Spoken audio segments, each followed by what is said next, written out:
A lot of business owners think that systems are going to slow them down or box them in or somehow the growth's going to stop. That idea of iterating it, keep doing it over and over again, keep taking little steps. That's how you keep growing the business and growing it in a way that's sustainable. So it's really important to do that. The systems aren't the enemy, they're the answer.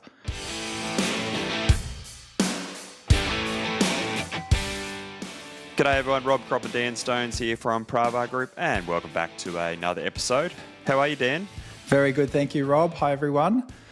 Looking forward to today in a way. It's an interesting topic for us, systems. It's a word that it sounds a little bit boring. So a lot of people think it sounds like paperwork or a waste of time, not important and clearly not urgent. We get that. And I think it's important that we say that up front, right? It might be true, but the lack of systems is one of the biggest things that stands in the way between a business owner and their freedom. And we talked about a little bit about this in episode 55. We talked about how freedom comes from structure and the people that you put in place. That gives you freedom. I think everyone understood that. Really cool. But the thing is, that's only one side of the equation. The other side is the other half, which is systems, which is what we're going to talk about today. So while structure helps give you an idea about who is going to do the work, systems help you out in terms of how is the work going to be done, and more importantly, how's it going to be done when you're not there? And when you combine those two, that's where the magic really happens. So today we're going to break down those 3 reasons why systems aren't really optional in your business. And the very first one is that systems create efficiency. It's amazing, I think, Rob, time and time again, people misunderstand how much of their week gets killed just by doing things repetitively, the number of times you've got to do the same thing over and over. Especially in the early phase of business when you're trying to get it up and out of the ground. And when I talk early phases, I'm still talking a business doing still around the $1 million mark, because the business is solely reliant on you to do all the thinking and make all the decisions. And that's almost where the repetition comes from, because in that earlier phase of business, you are the business to some degree, aren't you? Yeah, and it's the first time you've encountered these things in your business. I don't know how we do it. Let's figure it out. And we sort of figure it out as we go. So I think that's the thing. No one really writes it down the first time. It's almost like we've got to find our feet, we'll figure it out. But there's a real transition point at which just figuring it out needs to step up into that next level. It's when you first get your first couple of employees on, and when it's just you make the decisions, you do the work, and you kind of get on with it. But all of a sudden, now you've got a couple of tradesmen, a couple of apprentices, and maybe a bookkeeping around you. All of a sudden, it's not just you making the decisions, it's people then asking you the questions, and those questions comes multiple times a day. You're explaining the same process over and over again, and this is where the repetition comes from. It's because people, different tradesmen, different apprentices make different mistakes on different job sites, because the reality is as you start building your team, you can't be in all places at the same time, and this is where, as you start to grow, you somewhat start to feel a little bit more trapped than ever, because it's like, well, I knew that by hiring a ground crew around me, I thought I'd get my time back, but to some degree, you feel more trapped than ever, because as you start to grow, you got your own job to do, but then you kind of got to do the thinking for everyone else, don't you? Yeah, and it's interesting because the context changes on a site. Like the job sites change, projects change, customers change. The way you do it doesn't necessarily change, but the way it comes out, and you can check yourself as you're listening to this, do I hear the same thing? Well, I thought it was different. If your staff's saying, I thought it was different, and you then have to repeat yourself over and over and over again, this is one of those things where you're wasting time having to restate things, even though it's the same process, it's the same system to be followed. It's just because they're in a different space, slightly different job or whatever it is, they think it's going to be something completely different, and they go off the rails and try and do it a whole different way and try and reinvent the wheel, if you like. And it's not even just the complex things, it's those simple things over and over again, like not answering the same question about how to fill in a timesheet or how to clock into a site, whatever it might be, for the 4th time that week to the 6th different person. It's that sort of thing that we're trying to get away from.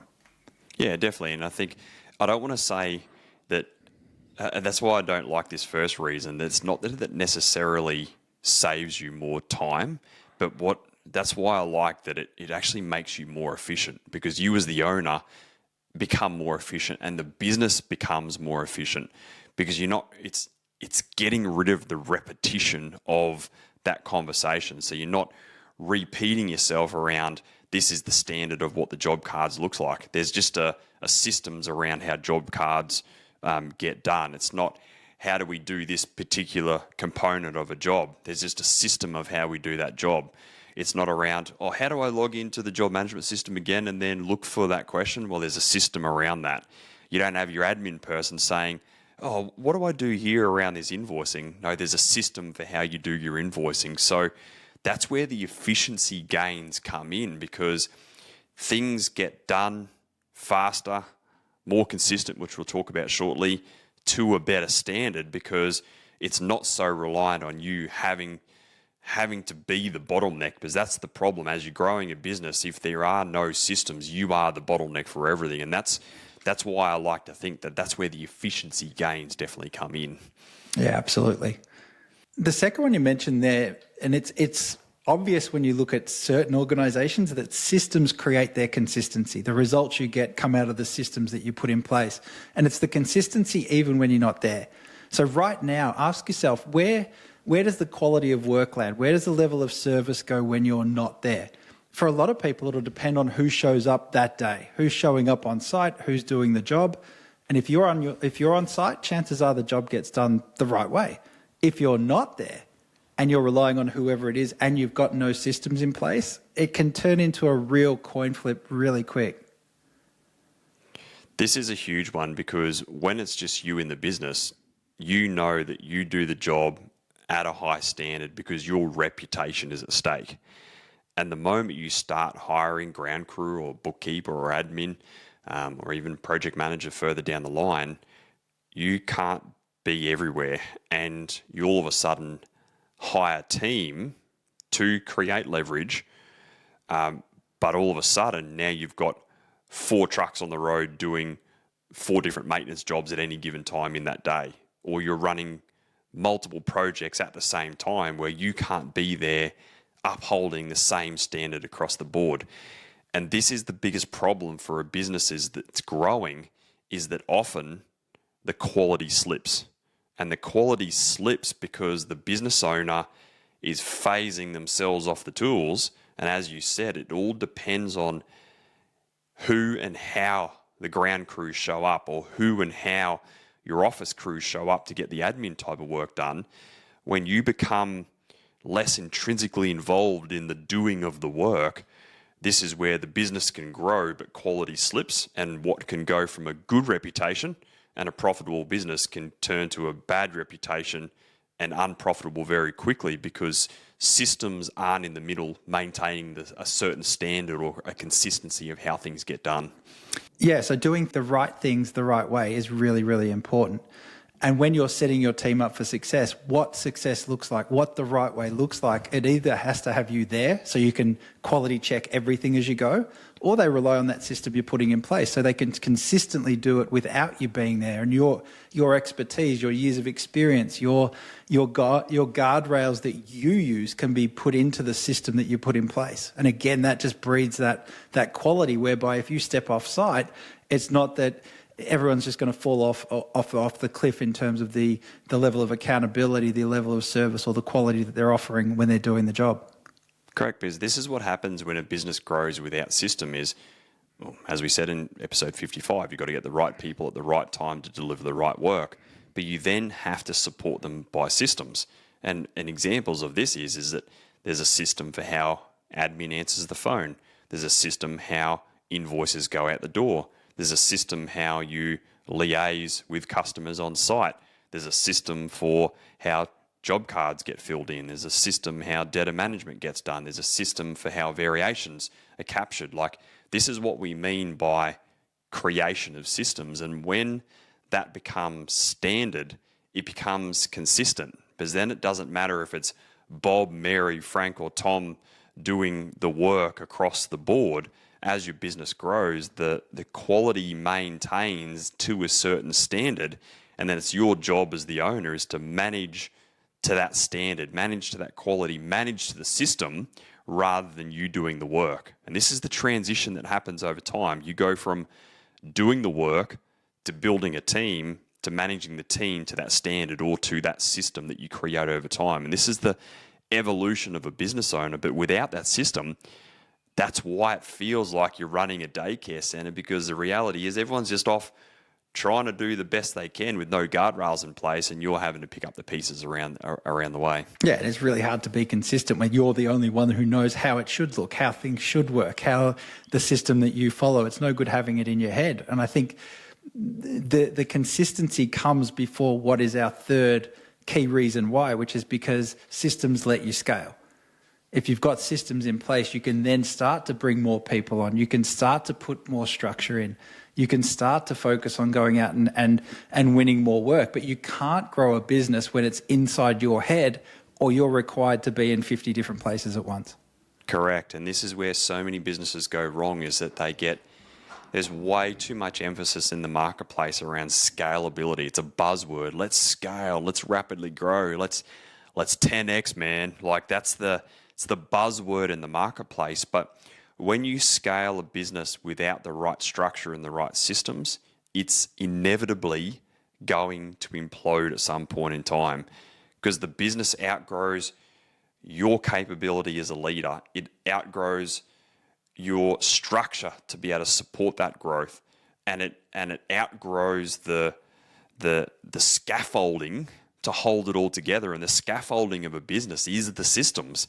And so when you have the right leadership with the right people and the right scaffolding of the systems holding all that together, that's why a business can scale over a period of time without it coming crashing down. But if any of those elements are missing, you scale and comes crashing, because the business cannot be sustainable over a long period of time and be held together without the right structure and the right system supporting them. Yeah, and I think it's important as we talk this through, the idea that there's only so much and it's not just how many jobs you can take on. It's not that sort of thing. Or even we talk about it before, cash flow and how much money you've got in the bank to be able to do jobs. Yes, they're business imperatives, but think about it on the basis of systems. How much can you personally manage? How much can you explain? How much can you fix? How much can you supervise? The ceiling is based on your capacity without those systems in place. So without it, like you just said, more just means more chaos more than anything else. There's just more to be done, more to explain, more to fix. And you often just ramp up the stress, you get more problems, and that scaffolding comes crashing down. Yeah, because you get to the point in business, and I've been there before, when you're growing a business and you're like, man, we're getting bigger, but this is just getting out of hand. It's getting out of control. And so there's got to be periods of time in business where you take a step forward and grow, and you consolidate. Take another step forward and you can consolidate. So there's always periods of building, banking, building and banking, building and banking.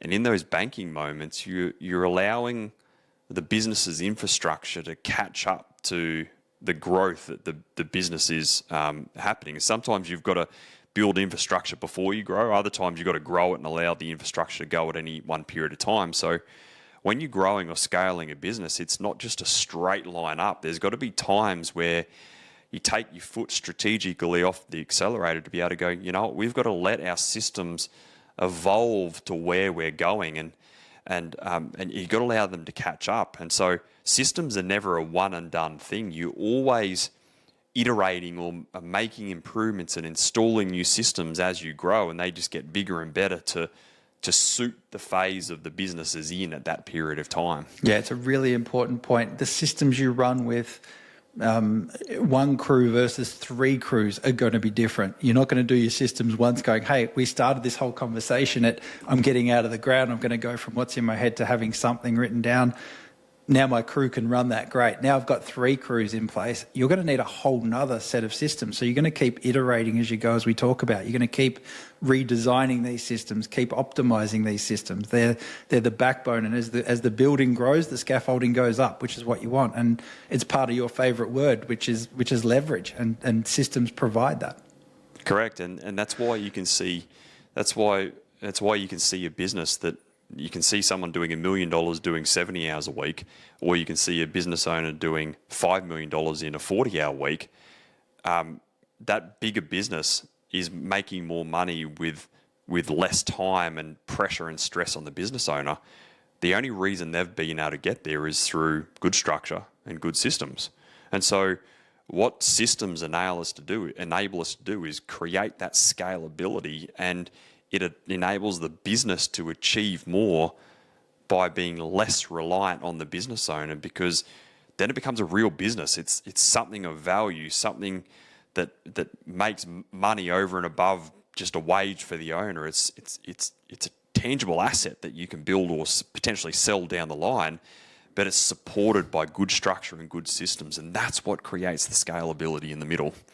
Yeah, it does. And I think as we sort of come to the end of our three things, hopefully, and it's probably worth reiterating, these three reasons should be enough to start getting people to see why it's important to build systems, but it's not going to necessarily, it's still hard to do, because where's the urgency importance lie? That equation that we always talk about, systems are rarely urgent, are they? The urgency is dealing with the problem or refixing it or telling the staff again what they're not doing or what they are doing. That's what gets taken up by urgency. So you've got to really commit to this. So understanding these three principles it's heftier than it sounds. I look back on our journey in Pravar. The first 5 years was just me being a one-man band. So I didn't need a lot of systems, because it was just Rob coaching. The first time we hired a coach, it was like, okay, well, we had no systems, and it was very much just, let's just get in there and kind of work it out along the way.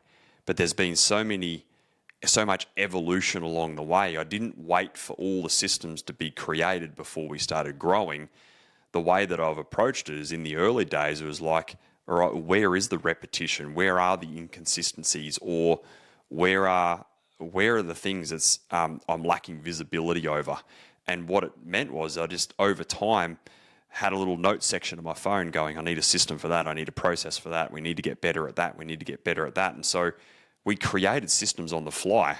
So I think a lot of people can get caught in this thing going, I've got to set my business and set it up, and they read the E-Myth and think, well, I've got to systemize my business like McDonald's, and I've got to get all this done perfect before we do all this. That's not the case at all. You've got to do it along the journey and systemize along the fly. And like we say to a lot of our clients, it's one system at a time over time. It's one strategic play at a time over time. And if you've got the ability just to keep rolling out and iterate and make changes and improve things along the way, you'll look back in a couple of years' time and go, man, look how much we've changed and evolved over that period. So take the pressure off yourself. Don't think you've got to systemize everything from here on in. Just choose something that's grinding the most amount of gears and systemize that, and then just move on to the next thing. Yeah, I like it. Really important stuff. A lot of business owners think that systems are going to slow them down or box them in, or somehow the growth's going to stop. That idea of iterating it, keep doing it over and over again, keep taking little steps. That's how you keep growing the business and growing it in a way that's sustainable. So it's really important to do that. The systems aren't the enemy, they're the answer. Yes, systems don't slow you down. Like, the creation of systems, I don't find exciting. And I think for a lot of business owners, we don't find it exciting. So you've got to really get the people in around you to help you develop the systems, because it's not the most enjoyable thing of documenting systems and rolling them out. But it definitely doesn't slow you down. If anything, it actually speeds you up, because it takes all the pressure valves off. It removes the stress. It creates the efficiency. It creates the consistency. It makes you go faster and more efficient and be more profitable, rather than actually slowing you down. Yeah, it takes out, there's a word, friction. It takes out the friction in the business. The steps in between get smoother, like you're saying, which is really, really important as you evolve and grow. I think we can jump into a challenge here. I've got a challenge for as you listen to this. And this week, the way to do this, like you said, I'm really mindful that we don't want people to jump in and go, right, business is going to stop while we systematize our business. That's not what we're talking about. And it's not automation that's a given as a result of the system. So what we want you to do this week is just start small. Pick one little part of your business, one process, one thing that you can think of. Think of it right now. What's the thing that you're sick of explaining over and over and over again? Doesn't matter what it is. It could be how to clean a vehicle up at the end of the week. It could be how to put stuff back into the shed. Whatever it is that you're sick of doing over and over again, that can be your starting point. So start small. And then what we want you to do is get that thing that you say out of your head and onto paper. And when I say onto paper, however you want to record it, but get it out of your head and really just understand what success looks like. How do you do it? How do you want it done? How should it be done in the future going forward for this phase of the business? And just start putting that on paper and then put it in a way that you can summarize it. So get it out of your head, read it a couple of times and then go, right, I'm going to write this out as a series of steps or a process or a number of paragraphs, whatever it is for you. But have it in a way that you can then take it to your team and say, hey, we're going to put a new system in. I want you to hear this and I want you to give me your sort of feedback or ideas on it, but this is where we're going to start. And just give yourself that gift of going from the point where it's in your head, frustrating and annoying and just swimming around, to it's on paper, to the fact that you've had one go at sort of improving it, and then discuss it with your team and just let that one thing evolve from there. And pretty soon you'll go and do another and another. And all of a sudden the business starts to get into this mode of, hey, we can do a system here, we can do a system there. We like working to systems, and people buy into that and start to follow it. So really important that you understand every system you build is one thing less that's going to tie you to the business going forward. It is, and this is where, when we say it sets you free, because this is how you can have holidays, this is how you can have breaks, this is how you can not be chained to the desk all day long, because your team revert to the systems, not revert to you for everything. And Dan's right, it is as easy as grabbing your phone and recording a little video around how you do something. It's actually that easy of going, okay, guys, this is how we do something, and then send it out to the team or talk about it in your toolbox talk. Or it's as simple as opening the notes section on your phone, hitting record, talking into it around how you do something, copy and paste that into ChatGPT and say, turn this into a 5-step thing around how we do this around here.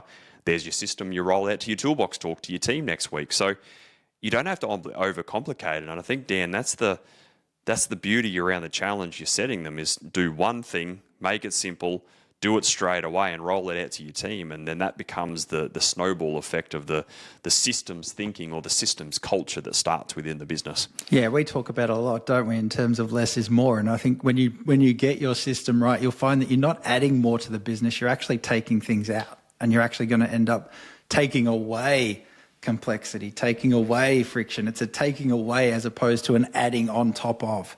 That's what's really at the guts of putting in a good system.